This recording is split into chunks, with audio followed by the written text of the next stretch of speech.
Today I'm going to take you on a tour of our wine cellar. It was built in 1853 in St. Joseph, Missouri. This is the entrance.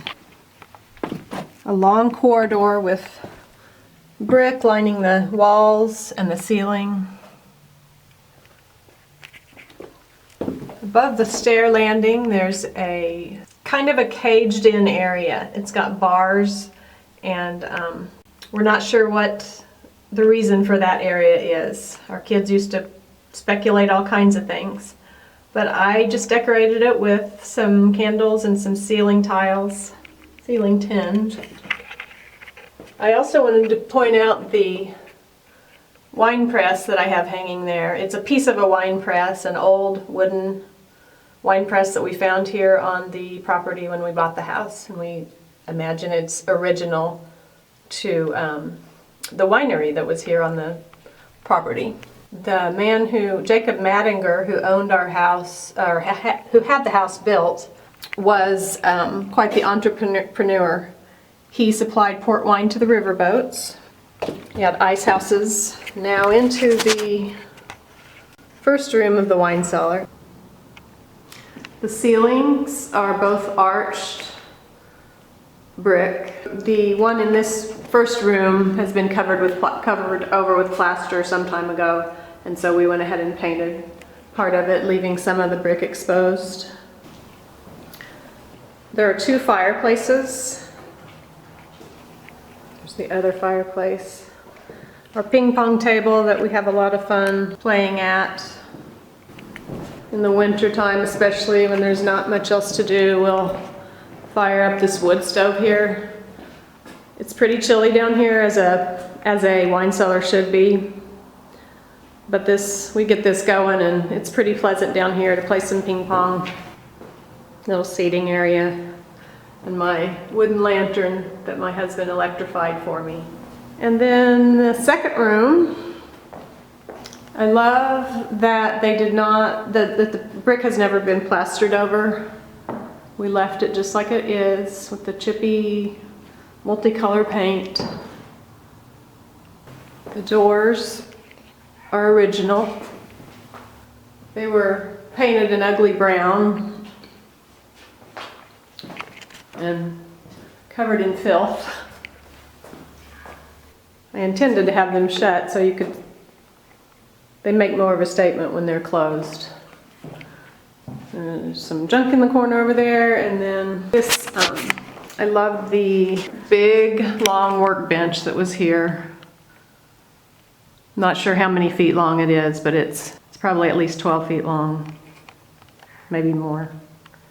I'd love to make a dining room table out of it. And then my leather chairs, or faux leather, that I found at a yard sale a couple blocks from here for a steal. And my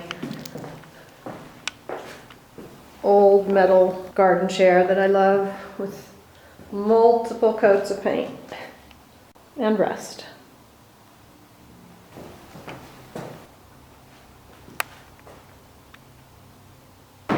Lighting in here I made from using clear vinyl that I purchased at the fabric store, and then I covered them with burlap. Actually, it's not burlap, it's linen. And the stars and the icicle lights are left over from a New Year's Eve bash that we had here a few years ago, and I just decided to leave them up. This is the judging chair for ping pong. This little shelf we made from just some shelves off of an old rack shelf, and strung some heavy-duty rope, strung them from some heavy-duty rope. And we've got our bar cart here. And there's the passageway back up to the house. This stairway leads outside, which I'm going to go up halfway so I can show you one more thing.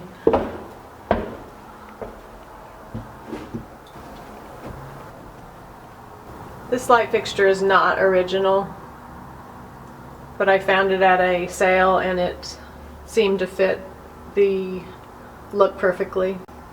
That actually wasn't what I was going to show you. This is what I was going to show you. Only I'm afraid you can't see it. In case you can't read that, it says man cave. But we all know whose it really is. No, seriously though, I have pretty much had free access to the entire house to do whatever I wanted to with it. So when we decided we were going to remodel the wine cellar, I told my husband it could be his style and his colors and his decor, and we worked together to make it a man cave. This concludes my tour of our 1853 wine cellar. In the 160 years the wine cellar has existed, it has been a place of dreams fulfilled. In the beginning, it was a winery supporting livelihoods and furthering the economy of the area. It has been rumored to have been part of the Underground Railroad, though we have not been able to find documentation to support that, and countless other stories that we'll never know about but can only imagine. In the 23 years that we have lived here, it has been a place for friends to gather, a hub for littles to hang out during family gatherings, a venue for an antique sale or two, and one of my favorite memories, hosting a rehearsal dinner for friends. We just put our home on the market, and this space will soon belong to someone else. I hope the new owners will love and enjoy making memories in this space as much as we have. I hope you have enjoyed this tour. If you would like to see more about the transformation of this space, as well as the rest of our home, please visit me at tarnishedroyalty.com or on Facebook at Tarnished Royalty.